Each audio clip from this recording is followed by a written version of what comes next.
It shows me you don't have the common sense to lead this country. If you think education is going to be able to work without spending the appropriate money in programs that would better assist our students. I can't believe this is another reason why I doubt anything of Cindy McCain's so-called working with minority with special needs students, because if she did, she would know better than to side with her husband in that idiotic campaign about vouchers. The true solution for education is appropriate funding of remediation programs and appropriate funding of No Child Left Behind, and putting the power of schools back in the hand of educators and not mere philosophers. Now, you also talked about not wanting to make the war wider. You already did.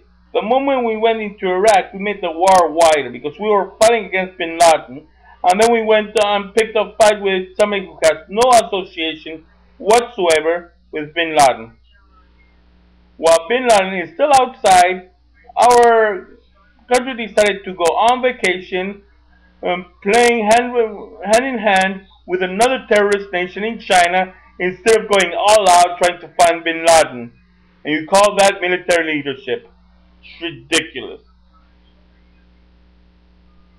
One thing McCain did say correctly is what you fight for is a real test.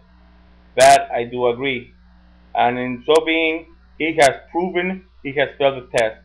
He is fighting for war, for sending troops to Iraq, fighting against the human, against the Americans by deciding not to do anything about all these sharks deceptively stealing money from homeowners and people interested in buying homes. He voted, he's fighting against the American public by sending our funds over to Iraq instead of sending them over to school to improve the education system. He's voting against our children by having voucher initiatives instead of appropriate funding of schools. This will only leave more people, more children behind. You mentioned charter schools. I worked at 3 charter schools before, and let me tell you this: they're not what they're cut out to be. I have worked, 2 of the charter schools I have worked for fell apart because of corruption within their ranks. Both of them were in Long Beach. The third charter school that I worked for, they had changes happening every year. They couldn't make up their mind whether they wanted single subject or multiple subject. They couldn't make up their mind if they wanted regional supervisors or principals for several schools. There's charter schools are too unstable. Take it from me. I worked at 3 of them, and not one of the 3 charter schools was stable. You're talking about protecting people who are losing their real estate investments. Yeah, how? By refusing to do anything about their losing their houses to unscrupulous loan sharks? If you really are worried about the mortgage, about people who are paying their mortgage, you would get involved and do something.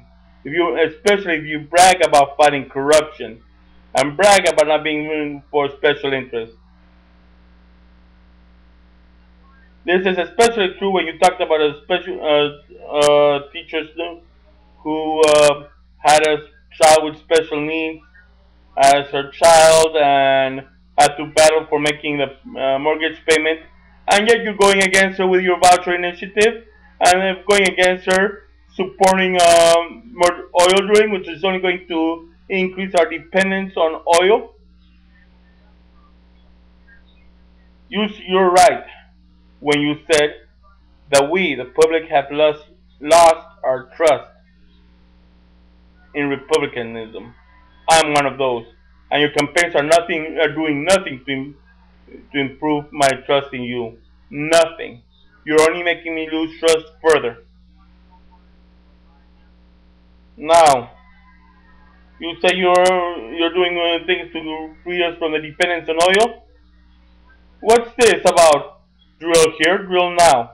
That's only going enhancing and fattening the pockets of the oil special interest group. But then you show that you're really for that particular special interest, and that you're really not planning on doing anything to free us from oil addiction. This next one is a doozy for you Republicans. You talk all in favor of Ronald Reagan. Oh, Ronald Reagan this. Oh, the greatness of Ronald Reagan. Don't you remember 1987? The little stunt he pulled in Afghanistan? True. It may have been for a good cause because we didn't need communism to continue growing. But Bin Laden and the Taliban were placed in power by Ronald Reagan in 1987 as a ploy to keep Russians out of Afghanistan. But nonetheless, those terrorists were placed in power and trained by the Reagan administration, and you're hailing him as a model of leadership. Had were Reagan really the visionary you guys make him out to be, we wouldn't be really we wouldn't have the need to be fighting the Taliban right now, or Al Qaeda for that matter. You're talking about cutting spending and cutting taxes? Prove it. Bring the troops home, bring them home now.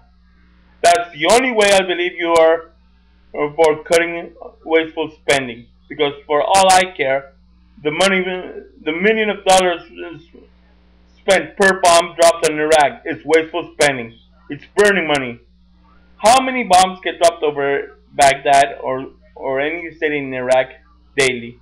And to think the cost of making one of those is $1 million. $1 million that could be better spent putting textbooks in our classrooms, hiring teachers' aid for our classrooms so we could better service our students, hiring tutors, expanding and adding programs that would better help our lower economic students and our language minority students, and all those students who are struggling for that matter.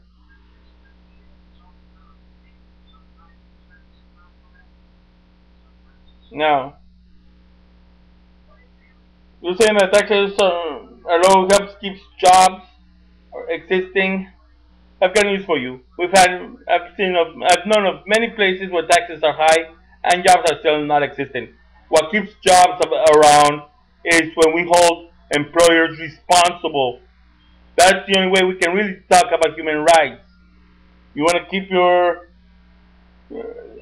in this situation. If you hear, listen carefully to what Obama is talking about. They're talking about taxing the rich. Oh yeah, I forgot. You have so many houses already. Your net worth is already exceeds a million. That's why you think they're going to raise taxes because you were above the $250,000 a year that would be taxed. That's right. Well, I've got news for you. The other 95% of us who don't make as much are expecting a tax cut on that. Now, you're talking about government assistance that exists in the United States was planned for the 50s. That may be so.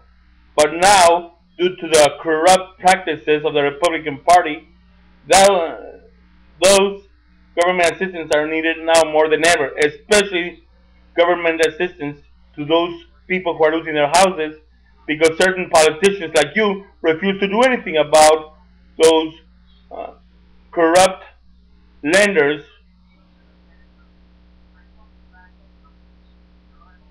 You're talking about the jobs won't come back? If you do things right as a president, jobs will come back. And they, because they will have to come back. Supporting a company. The problem is that we've had all these free trade agreements that have been exporting jobs. Whether our taxes are increased or decreased will not do a difference because countries will be able to export their goods anyway. We need to demand responsibility that that a company will not export the business abroad. That only creates unemployment not only here